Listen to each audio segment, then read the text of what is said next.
Salut, j'espère que vous allez bien. J'espère que vous avez passé un super week-end. En plus, c'était un week-end prolongé. Enfin, j'espère pour la grande majorité d'entre vous. Et surtout que vous en avez bien profité. Vous avez profité de l'instant présent. Vous avez pris le temps de prendre soin de vous. Vous avez pris le temps de profiter de votre famille. Bon, en tout cas, pour moi, c'était le cas. Donc voilà, donc là je suis, si je puis dire, un petit peu au taquet pour bien démarrer cette semaine. Et en fait, j'avais envie de faire la capsule du jour, tourne autour de d'où viennent les résistances en fait. Et je vais vous expliquer pourquoi.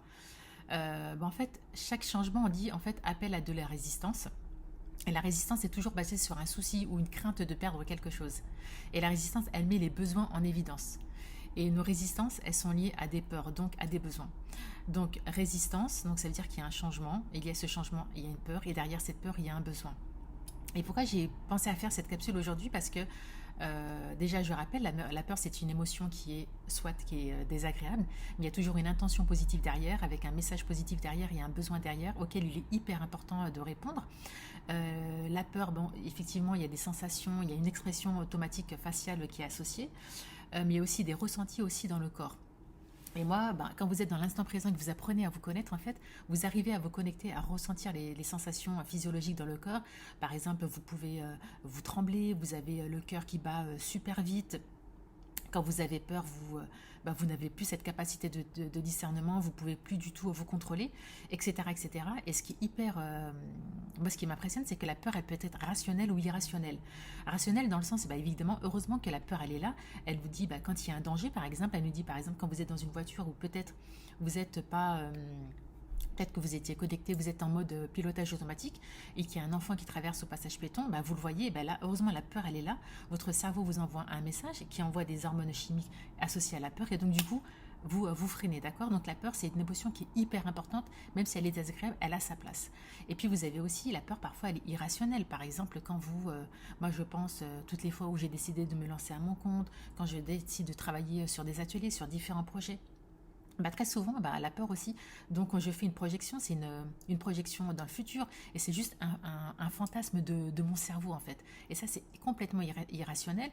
Et mon cerveau me fait des scénarios qui sont complètement, qui sont pas vrais puisque ce sont des choses que je n'ai jamais expérimentées. Et comme ce sont des choses que je n'ai jamais expérimentées, donc il m'envoie des scénarios catastrophes en fait.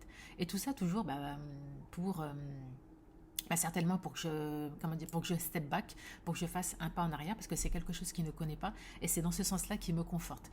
Donc, euh, donc voilà, donc la peur, c'est hyper important. Donc la question de savoir, c'est quand vous ressentez de la peur, par exemple, de vous poser la question, est-ce que c'est rationnel ou irrationnel? Quand vous êtes face à un danger, là c'est clairement rationnel, donc la question elle ne se pose pas. Mais quand vous ressentez de la peur, vous avez ces sensations physiologiques comme ça dans le cœur, vous pouvez avoir des sueurs froides, le cœur qui bat super vite, vous transpirez exactement, exactement. Déjà prendre conscience de ça. La prise de conscience, on dit dans le coaching, il y en a certains qui disent c'est 50%. Maintenant, j'aurais plutôt tendance à penser à dire que c'est 90% de l'accompagnement et du changement en fait. Donc quand vous avez des prises de conscience de ce qui vous arrive dans le corps, c'est 90% du travail qui est fait. Et donc prendre conscience de ça et puis surtout d'avoir un moment stop. Donc moi le moment stop, donc je me pose, ouais, je fais ça en fait, ou sinon je peux me mordre la langue, ou bien sinon je reviens dans l'instant présent, je fais des exercices de respiration et je me dis ouf, et calm down, ok, je me dis écoute, euh, je reviens sur moi et je me dis ok, si cette peur elle était là pour m'apprendre quelque chose, cette peur elle a une intention positive, qu'est-ce que c'est? Parce que très souvent, il y a une intention positive derrière. Par exemple, quand on veut sortir de sa zone de confort, quand on veut faire des choses nouvelles, qu'on ne connaît pas, qu'on n'a jamais expérimenté, c'est sûr, la peur, elle va venir. Mais aussi, il y a un message derrière. C'est peut-être un appel de notre âme qu'on a envie de faire autre chose et là, il faut y aller.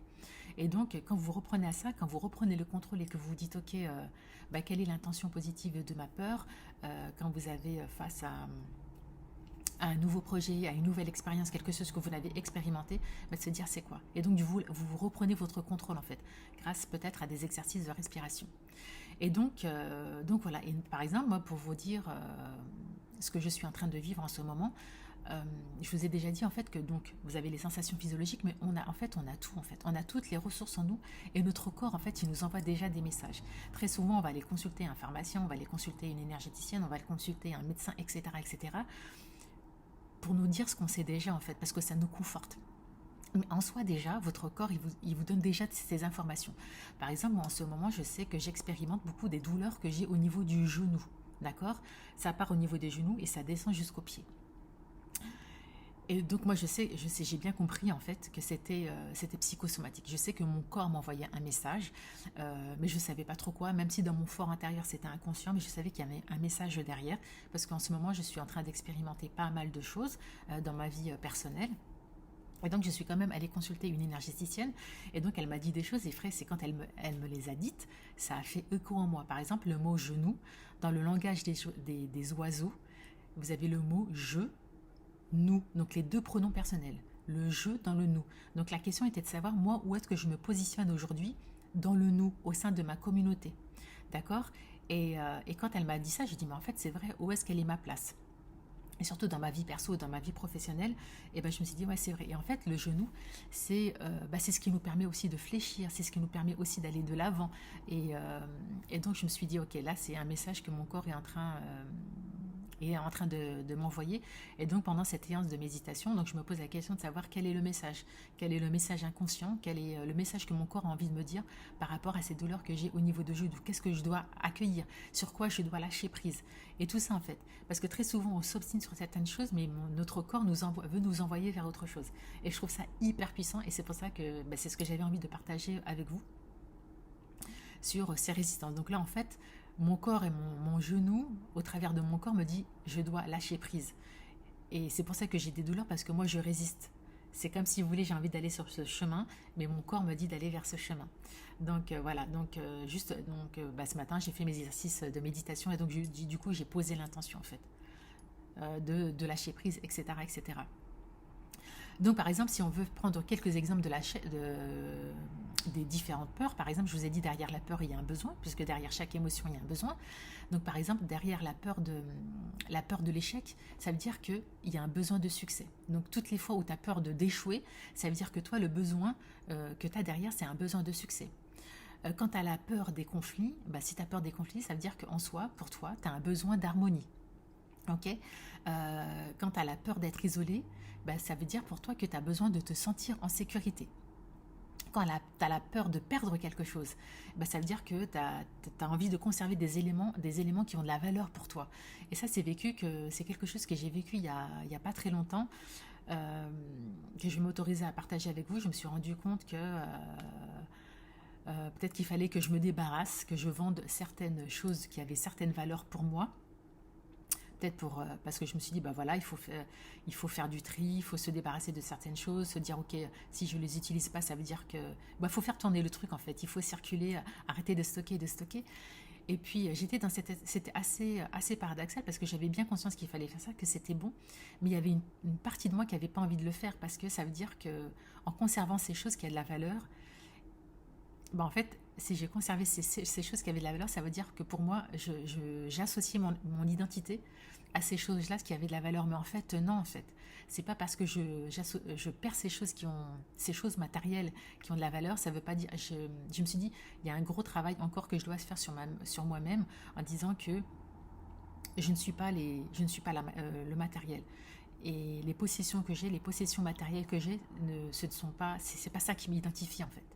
Et donc j'ai pris conscience de ça.